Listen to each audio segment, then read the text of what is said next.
fabrican las moléculas necesarias para el mantenimiento de las funciones celulares. Está guardada por una molécula de ácido nucleico llamada ácido desoxirribonucleico. El ácido desoxirribonucleico es un polímero de 2 cadenas antiparalelas. Orientación 5, 3 y 3, 5. Cada cadena está compuesta por unidades de un azúcar desoxirribosa, un fosfato y una base nitrogenada, unidas entre sí por enlaces fosfodiéster. Las bases presentes en el ADN son adenina A, timina T, citosina C y guanina G. Los extremos de cada una de las hebras del ADN son denominadas 5', fosfato y 3'OH hidroxilo en la desoxirribosa. Las dos cadenas se alinean en forma paralela pero en direcciones inversas, una en sentido 5'3 y la otra complementaria en el sentido inverso. Pues la interacción entre las dos cadenas está determinada por los puentes de hidrógeno entre sus bases nitrogenadas. Se dice entonces que las cadenas son antiparalelas. ¿Listo? Como ya sabemos que es una doble hélice, entonces podemos decir que esta es una de las hélices y esta es la otra, para que sean dobles. Bien, entonces, de este lado, ustedes lo van a encontrar como que esta parte externa, que son los azúcares y los fosfatos, son, por decirlo así, como la estructura o la columna vertebral del ADN, y ya las bases vienen siendo lo que une una fibra con la otra. Entonces, esta, que es una pentosa, es el azúcar. Nosotros ya sabemos que este azúcar, como es de ADN, es una desoxirribosa y viene unida a un grupo fosfato. Ese grupo fosfato en su parte más externa se ve, o nosotros lo vemos estructuralmente, que sale de esta fibra de ADN, y del lado más extremo nosotros no vemos que haya una unión a un grupo fosfato. En este caso se habla de que hay un extremo 5', que es este lado, donde hay la unión del grupo fosfato, es el extremo 5', y donde no hay una unión a un grupo fosfato es el 3'. De este lado vemos lo mismo, pero a la inversa. Por eso se habla de que una fibra es antiparalela a la otra.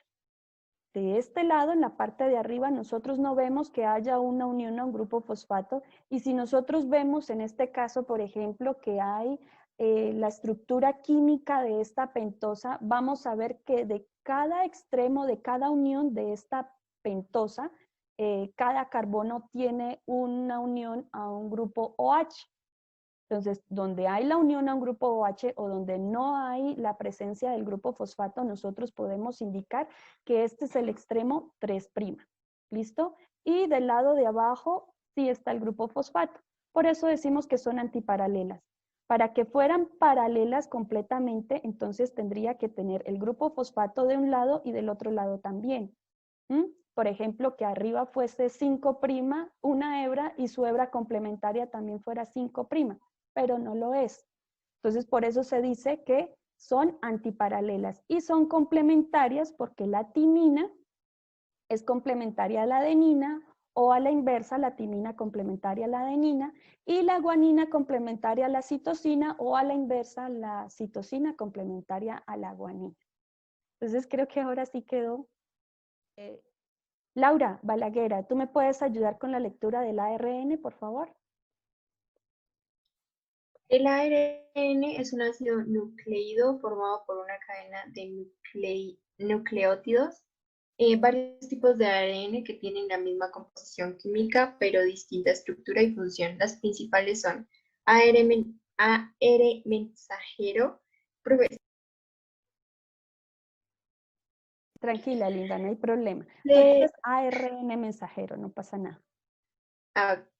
Se sintetiza en el núcleo en la célula tomando como molde de una hebra de ADN en el proceso de transcripción, y su función principal es copiar la información genética del ADN y llevarla a los ribosomas, organelos celulares, donde se realiza la traducción o síntesis de proteínas. ARN polimerasa, Sí. son de carácter enzimático. Su principal función es desarrollar parcialmente la molécula de molde de ADN gracias a su activa helicasa intrínseca. ARN ribosómico. Es el más abundante, supone el 80% de RNA celular, forma parte de los ribosomas y es esencial para la síntesis proteica en todos los seres vivos. ARN de transferencia. Se pliega sobre sí mismo, forma puentes de hidrógeno entre bases complementarias, tomando forma de trébol. Una ancla con anticodón y aminoácido en 3' actúa como portador de los aminoácidos específicos hasta los ribosomas. Hay 50 tipos distintos de ARN que tienen algunas características similares. En uno de sus extremos presentan un triplete de bases nitrogenadas en el que siempre hay guanina. Y en otro extremo todos tienen la secuencia CSA sin aparear, que actúan como aceptor de aminoácido específico que transporta hasta el ribosoma. Gracias, Laura. Entonces, cuando ustedes vean, por ejemplo, en este caso, este ARN transferencia normalmente se le llama que tiene una estructura de trébol, porque si nosotros vemos tiene 1, 2 y 3 hojitas, ¿cierto? Un trébol, una hoja. Entonces, como nos decía Laura, este viene siendo, si ustedes lo alcanzan a ver, no sé si se ve muy bien, tiene una base, vemos que tiene la A, la C y la C. Y están sin aparear, lo que quiere decir es que de frente suyo no se encuentra ninguna base nitrogenada para que se una por puentes de hidrógeno. Entonces lo que quiere decir es que este extremo nos ayuda a unirse al aminoácido para poderlo indicar y trasladar desde cualquier parte del citoplasma hacia los ribosomas.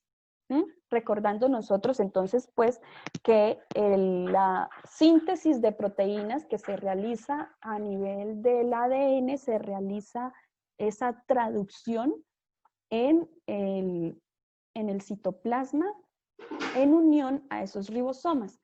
Y los ribosomas son estos de acá. Nosotros lo veíamos como un circulito cuando hacíamos los dibujos de la célula. Pero realmente si nosotros vemos la estructura tridimensional de ese ribosoma, nosotros vamos a encontrar que los ribosomas están compuestos por dos partes. Esta que está aquí abajo es la subunidad más pequeña y esta de arriba es la subunidad grande.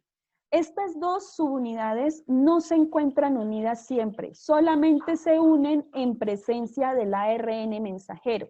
Es decir, cuando sale una fibra completa de ARN del núcleo de la célula, estos dos ribosomas se unen, de lo contrario no lo hacen. En su interior también hay ARN, y ya lo leyó Laura, es un ARN ribosómico o ribosomal.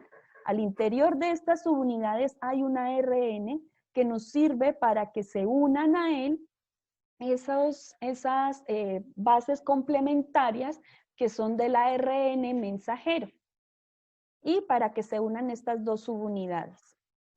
¿Listo? Son exactamente complementarias, como lo vimos arriba.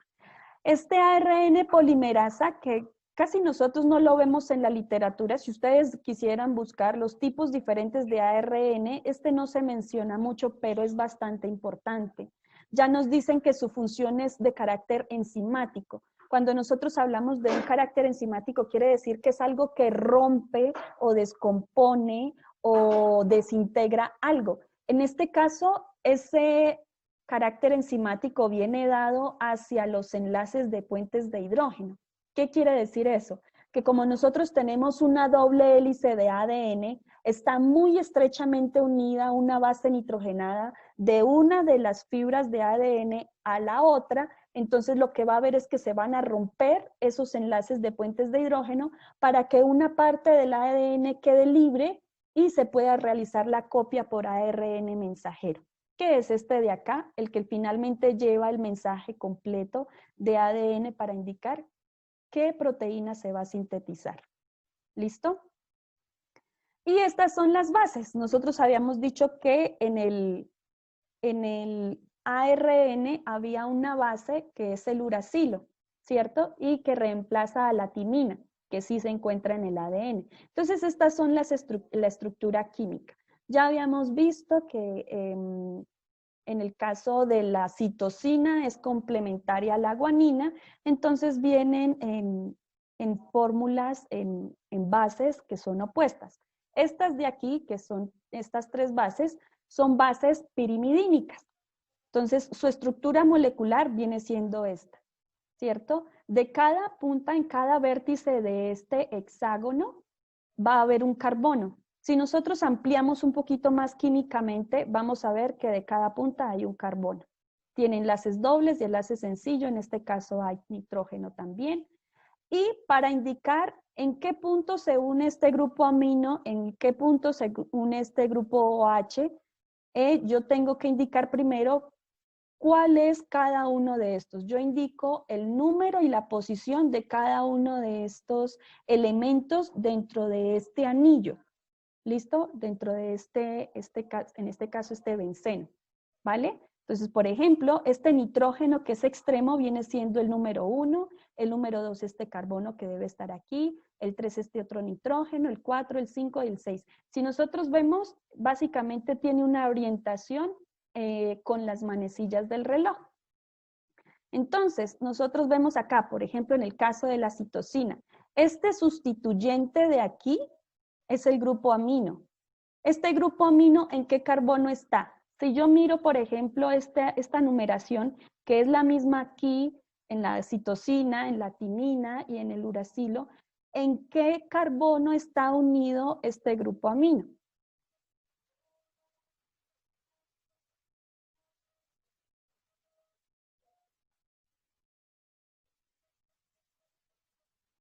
Paula Valentina.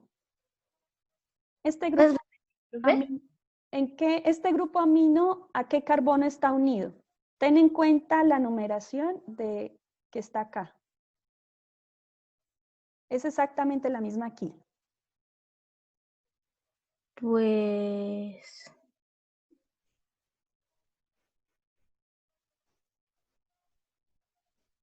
no sé. Por ejemplo, si yo miro acá, este nitrógeno, que es el número 1, tiene una unión de un hidrógeno. Sí. ¿Cierto? Ese Sí. es el número 1. Ahora, este de acá, este carbono que hay acá, ¿qué número es? ¿El 4? El 4. Entonces, este sustituyente, que en este caso es el grupo amino, se encuentra unido al carbono número 4 en la citosina.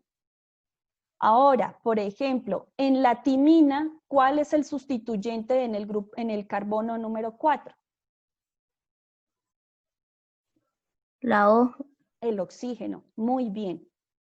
Y así con cada uno. En el caso del uracilo también hay oxígeno, pero vemos que, por ejemplo, en este caso, ¿qué cambiaría? Si yo veo la estructura de la timina, que es reemplazada por el uracilo en el ARN, ¿qué hay de diferente entre timina y entre uracilo? Catalina, dime, Carlos. Tiene carbono, sí, tiene carbono. Cuando nosotros veamos este grupito de CH3, estos son grupos metilos, pero sí está muy bien. Tiene un carbono, ¿en qué unión del anillo? En la 5. En el carbono número 5, muy bien. Entonces, hay esa diferencia de acá, entre estos dos, no es más. ¿Listo? Bien. Eso en el caso de las pirimidinas, que son estas tres, la citosina, la timina y el uracilo. Ahora, en el caso de las bases purínicas, que son estas dos, adenina y guanina, la estructura es un tanto más compleja, porque yo veo aquí un benceno unido a un penteno, ¿cierto? A una pentosa. Bien, entonces, en este caso, el número 1 o el elemento número 1 dentro de este benceno es el nitrógeno. Y yo realizo la numeración en contra de las manecillas del reloj. Entonces, este es el número 1, aquí debe haber un carbono que es el número 2, el número 3 otro nitrógeno, el número 4 un carbono, el número 5 otro carbono, el 6 otro carbono. Hasta aquí yo terminé el benceno. Como está unido a una pentosa, entonces yo tengo que numerar esa pentosa también. Y me devuelvo así como lo muestra la flechita. En ese caso sí me devuelvo con las manecillas del reloj. Entonces, tengo acá el nitrógeno, que sería el número 7, el carbono, que sería el número 8, este otro nitrógeno que está unido a un hidrógeno, que es el número 9. ¿Listo? Entonces, por ejemplo, en el caso de la adenina y la guanina, ¿cuál es la diferencia entre ellas dos? Isabela Reina. ¿Cuál es la diferencia entre estas dos estructuras? Porque una está compuesta por adenina y otra por guanina. ¿Una está compuesta por qué, perdón? Por adenina y otra por guanina. Bueno, esto es adenina y esto es guanina. Pero si nosotros vemos la estructura química, ¿qué le ves tú de diferente de esta estructura con esta otra?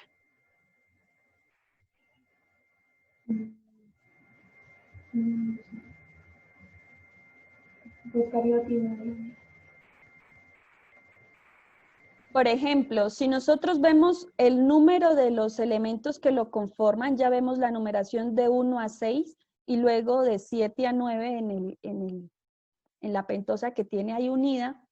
Nosotros vemos, por ejemplo, que este sustituyente de acá pasa de este que es el carbono número 6 al carbono número 2, ¿cierto?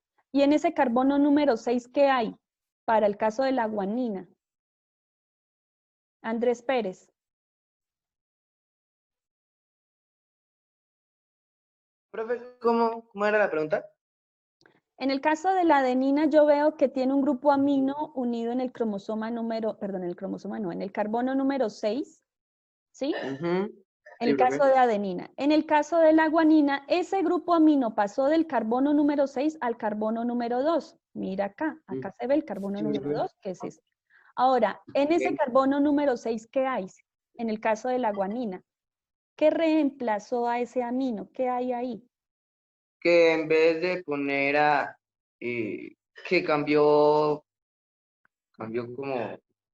los números. O sea, primero está el hidrógeno en vez del nitrógeno.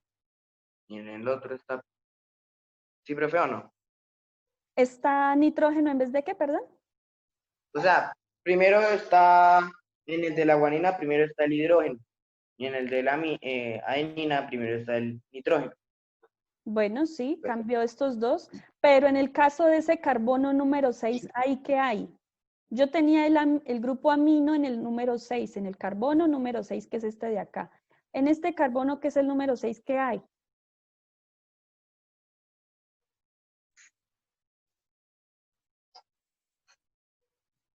Nitrógeno. Sí, mira, el nitrógeno está aquí. Cambió de carbono, estaba en el carbono 6, ahora está en el carbono número 2. ¿Qué hay donde estaba el grupo amino? Donde estaba el nitrógeno. Oxígeno. Oxígeno, muy bien, gracias Andrés. Entonces yo veo aquí el oxígeno, estos serían los sustituyentes. Entonces si yo veo la guanina, yo indico que tiene un oxígeno, el carbono número 6, y un grupo amino o nitrógeno y nitrógeno e hidrógeno en el carbono número 2. Diferente a la amina. La adenina en el carbono número 6 únicamente tiene ese grupo amino. ¿Listo? O ese hidrógeno con ese nitrógeno. Bien. Entonces, eso en cuanto a las bases. Ahora, el ejercicio que nosotros hicimos la clase pasada se parecía mucho a lo que les venía diciendo yo al principio de la clase, que es el código genético. Entonces, por ejemplo, Carlos, ¿tú me puedes ayudar con la lectura del código genético? Sí, profe. Un código es un conjunto de símbolos que agrupados de una determinada manera nos permiten convertir la información de una forma a otra. La célula también utiliza un código para expresar la información genética del ADN en forma de proteínas. Es decir, para saber qué proteína específica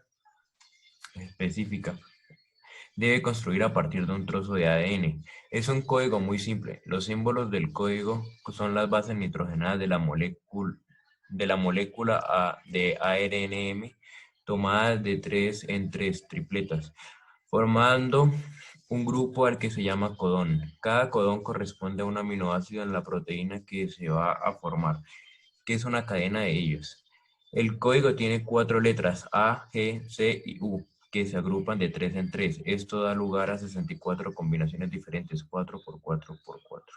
Sin embargo, solo hay 20 aminoácidos diferentes que están en las proteínas del código genético. Se dice que es redundante porque varios codones sirven para especificar un mismo aminoácido, pero no ambiguo. Gracias, Carlos. Entonces, ¿qué quiere decir ambiguo? ¿Ustedes qué han escuchado por ambiguo? Cuando ustedes hacen un gesto y uno dice, bueno, Se ella hizo... interpreta de varias maneras, ¿no? Sí, muy bien, Carlos. Profe. Se interpreta de varias maneras, muy bien. Entonces, nosotros tenemos 64 combinaciones diferentes de estas 4 bases Profe. nitrogenadas. ¿Sí? Profe, que es que Jorge no se ha podido conectar que porque tiene problemas con el internet. Ok, vale. Igual vamos a tratar de dejar esto grabado por ahí para que lo pueda ver. Gracias, Santiago. Bien, entonces, de estas 64 combinaciones, solamente hay 20 aminoácidos específicos. Entonces, lo que nos dice aquí el texto es que más de uno de estos 64 combinaciones diferentes va a codificar un mismo aminoácido. Pero no puede ocurrir lo contrario, que es lo que nos dice Carlos, que un mismo aminoácido codifique diferentes, que una misma tripleta codifique diferentes aminoácidos. Entonces, por eso se dice que no es ambiguo, es específico. Cada tripleta es específica para un solo aminoácido. ¿Listo? Y lo vamos a ver ahora. Entonces,